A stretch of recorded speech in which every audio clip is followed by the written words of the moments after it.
Hi guys, Chelsea Lynn with the Champagne Agency here. Today I'm going to talk to you guys about a Michigan mini-tort and how to get your deductible back.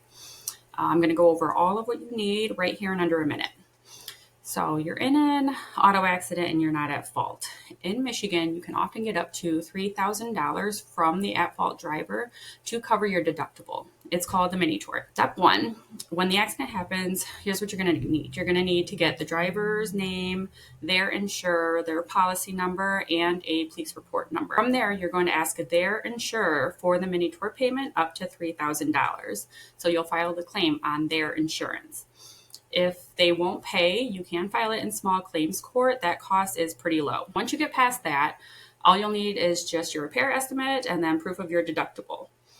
Now, this isn't going to fix everything. There is that $3,000 cap. And if you are found partially at fault, then that amount can be reduced. If you have any questions, EMS mini-tort kit, and we can send you guys a small claims template and a sample demand letter.